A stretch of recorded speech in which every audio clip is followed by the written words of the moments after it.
Hello दोस्तों, खुशामदीद हमारे channel पर। आज हम आपको बताएंगे कुम्मा द अदर वाइफ की किस्त नंबर 35 में क्या होगा। जैसा कि आप देख चुके हैं, किस्त नंबर 34 में जेल में अमीर के आदमी अमीर के हुक्म पर यकूब को जख्मी कर देते हैं और अमीर को जब इत्तला मिलती है कि यकूब अभी तक जिंदा है तो वह अस्पताल में इसे मारने के इरादे से पहुंच जाता है। आज हम आपको बताएंगे उसके बाद क्या होगा। अस्पताल में जब जेला पहुंचती है तो अमीर यकूब के कमरे से निकलने में कामयाब हो जाता है। कोई भी इसे पहचान नहीं पाता।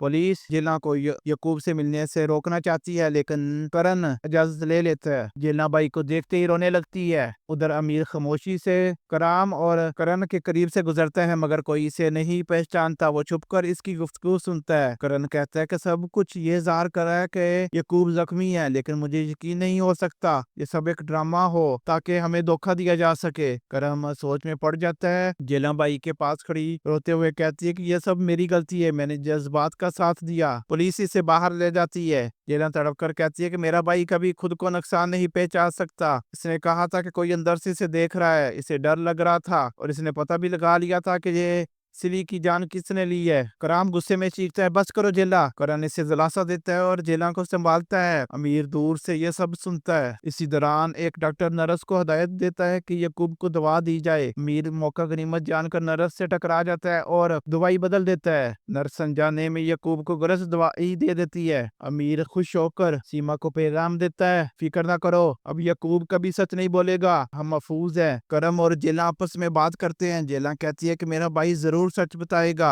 करम जवाब देता है कि लेकिन सिली अब जिंदा नहीं है। जेला रोते हुए कहती है, अब भी तुम मुझे इल्जाम देते हो, जब सच सामने आएगा तुम्हें एहसास होगा। हमने सिर्फ असल मुजरम को ढूंढने की कोशिश की थी। अचानक नर्स दौड़ती हुई आती है और डॉक्टर को बुलाती है। सब यकूब के कमरे की तरफ भागते हैं। जेला चीखती है। करम इसे संभालने की कोशिश करता है, मगर यकूब सांसें तोड़ चुका होता है। जेला तड़प कर रोती है, फिर बेहोश हो जाती है। करम इसे बाहों में उठा लेता है और दूर खड़ा अमीर ये सब कुछ देखकर मुस्कुरा रहा होता है। जेला होश में आते ही मुस्तफा को फोन करती है और रोते हुए कहती है कि मेरा भाई यकूब अब नहीं रहा।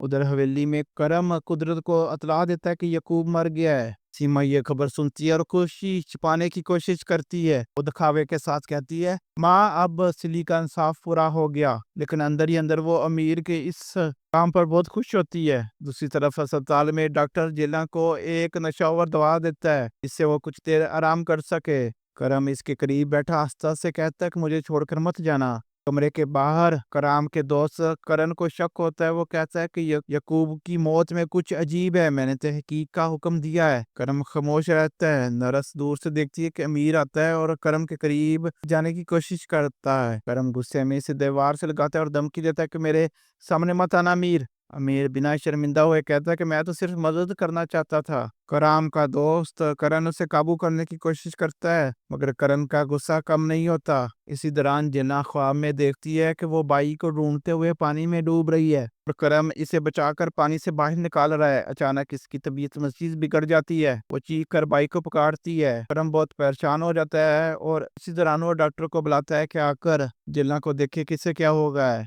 दूसरी तरफ मोहल्ले में मुस्तफा को लैला इत्तला देती है कि जिला भी दम तोड़ गई है और